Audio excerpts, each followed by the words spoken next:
Welcome back, MTN Giants podcast. The draft is over, I believe. It might not officially be over, but the Giants are done picking, so unless they trade back up, we are good. They make all 6 of their picks, no trade-ups, no trade-downs. On day 3, they took Theo Johnson at 107, a player I'm a big fan of, so I like that pick a lot. Running back Tyrone Tracy at 166, round 5. And then Darius Masasu, I'm pretty sure that's how you say it, at 183. So we'll first dive into these day 3 picks, talk about them, then just give a whole summary and reaction to the whole draft. But I hope you guys enjoy. Leave a like, subscribe, all that. And let's get into it. So we'll start with Theo Johnson. I actually made a My Guys video for players I like in this draft, and he was on that list. I talked about him more in depth in that video.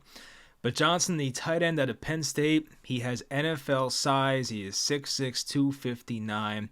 Going to be more of an inline blocker. You could put him in the slot here and there, but he's not going to run any amazing routes for a tight end. He's pretty basic in what he can run, which is sadly the downside to his game, but on drags and crossers and slants and just leaking out to the flat, he can do that stuff, and going up the seam as well. He does have long arms, so he has that good catch bubble, catch radius, however you want to say it. He does take a while to get going, but when he reaches top speed, it's pretty impressive. I do think his 40 time was pretty good for his size. Had to go and check. It was a 4.57 40 for a tight end at that size is pretty damn good. That's above 80th percentile for tight ends.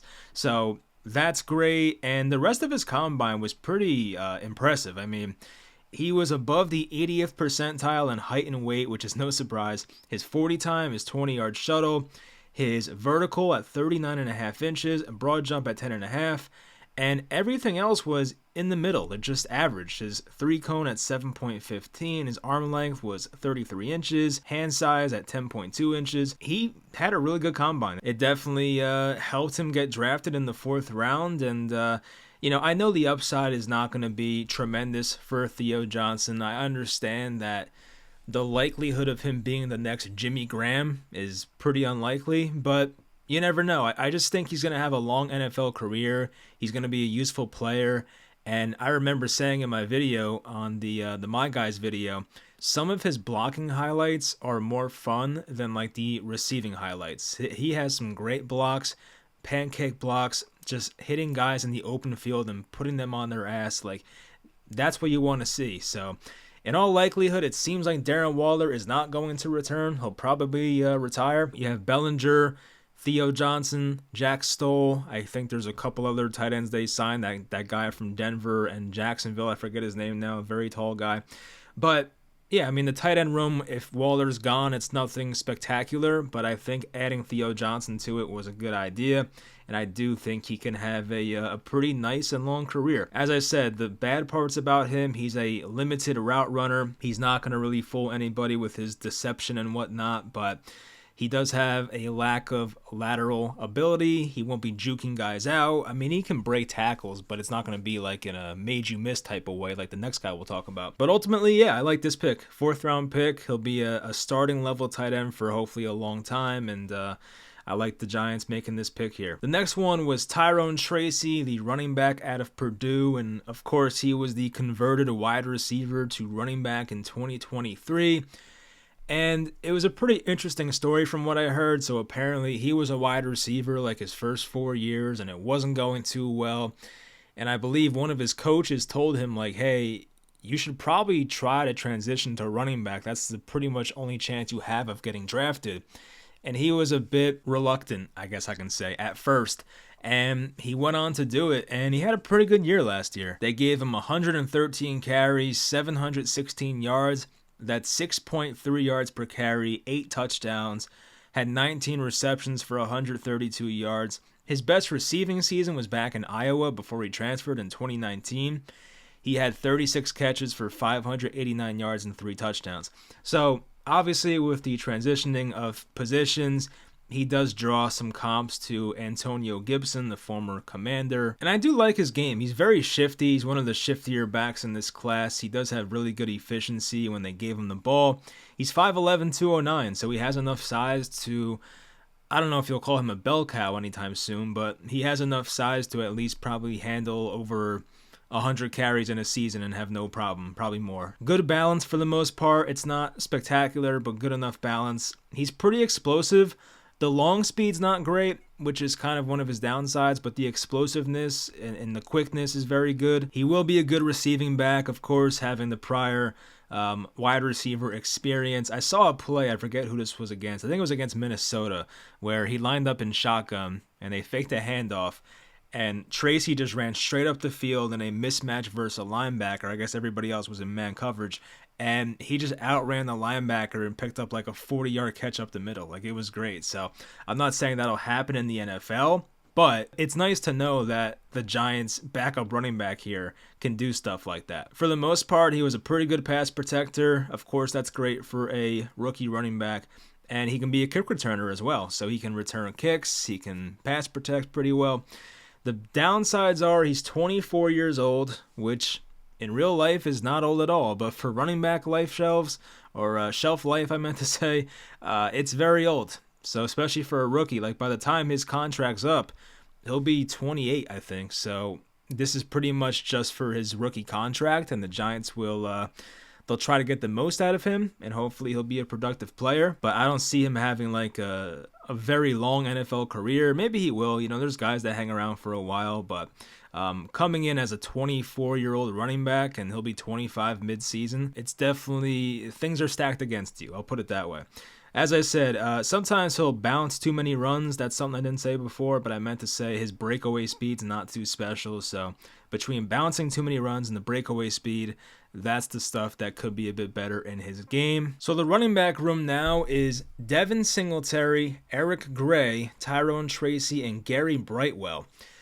It's pretty underwhelming, and I was really hoping for Trey Benson in round 3 last night, but didn't happen, sadly. And truthfully, I think just based on their pure talent, and I know Eric Gray has the advantage because he'll be in year 2, but I would rather see Tyrone Tracy as the backup running back. I really would. Like, I think Singletary can be, I don't want to call him a 3-down back Singletary, but he can do it.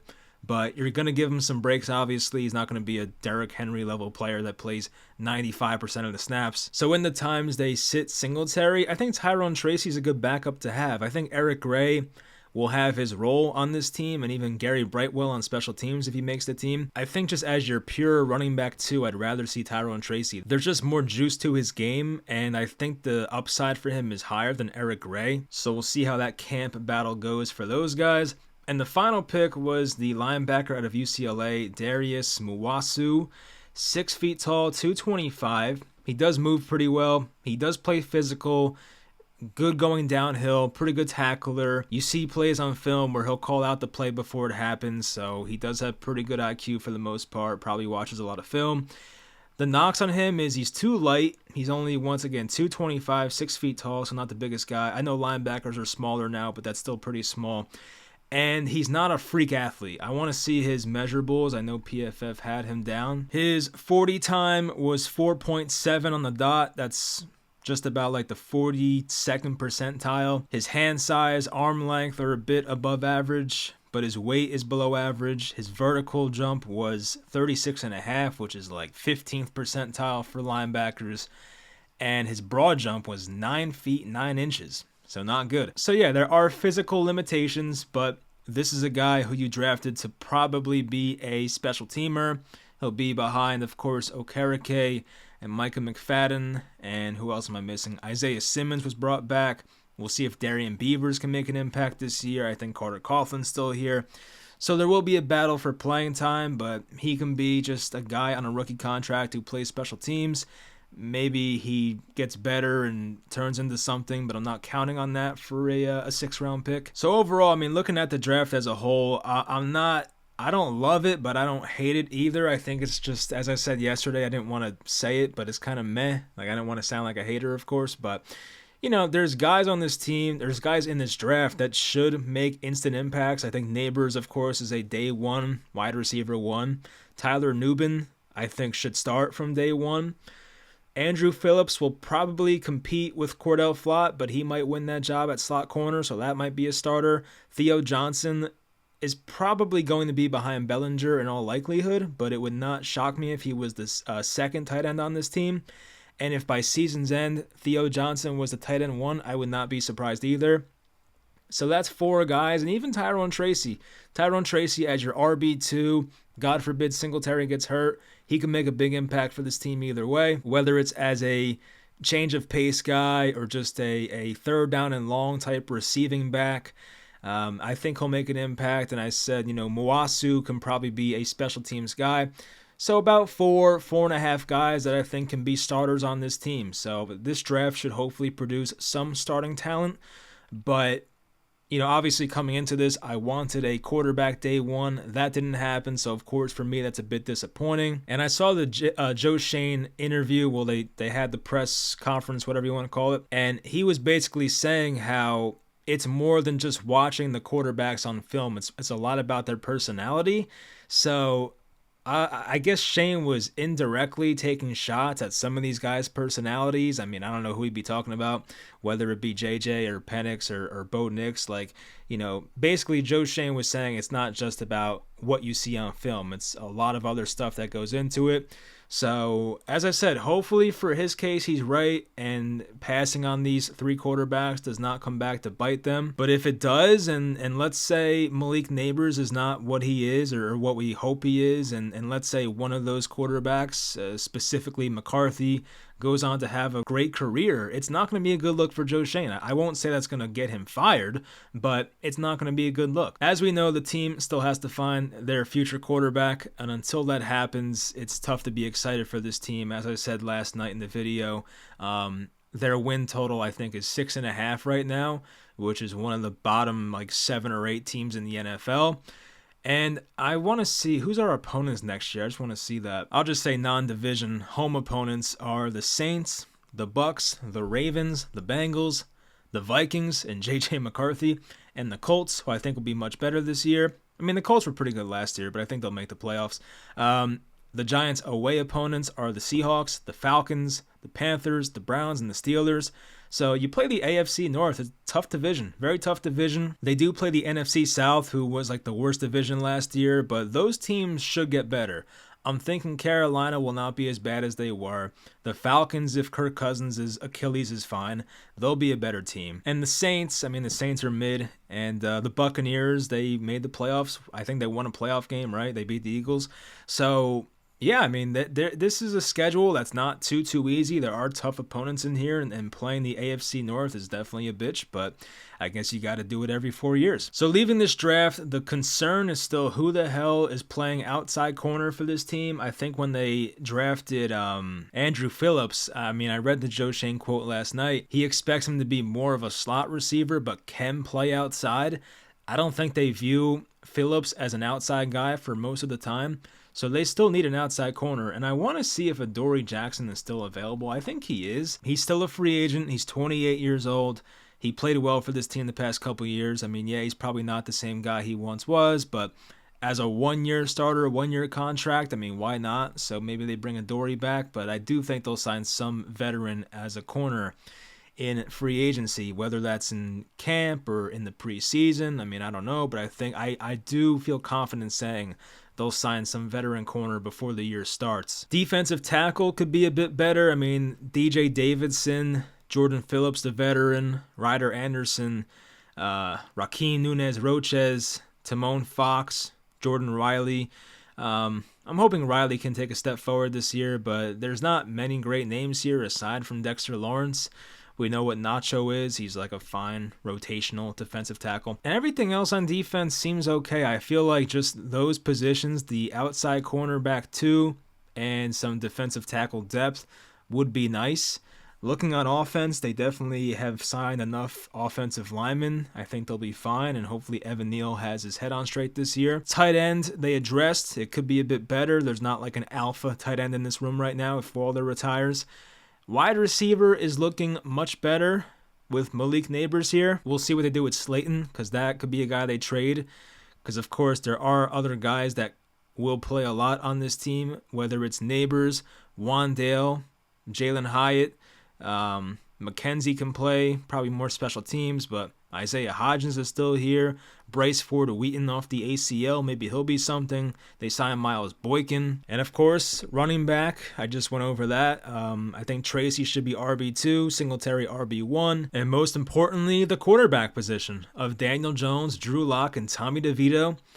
I'm hoping Drew Lock plays because I think maybe he got a bit better from his Bronco days. Maybe he learned stuff behind Geno Smith and being in Seattle, and maybe he'll make some better decisions with the football. So I would give Drew Lock a shot, see what he's got, because I've watched Daniel Jones start for 5 years, and he is what he is. So hopefully it's Lock, but we'll see. But the Giants' quarterback issue will not be addressed in finding their future quarterback one until the 2025 offseason. So we'll see. We'll speculate. We'll see how some of the upcoming free agents play, like Dak or Jared Goff or Tua Tagovailoa. I doubt all those guys hit the market, if any. So I feel like relying on free agency to find your quarterback is a very bad idea, but that might be the direction that they want to go. So we'll see what happens. But I hope you guys enjoyed the video, enjoyed the draft coverage. Of course, thanks for tuning in, stopping by. Like, subscribe, all that, and I'll talk to you guys next time.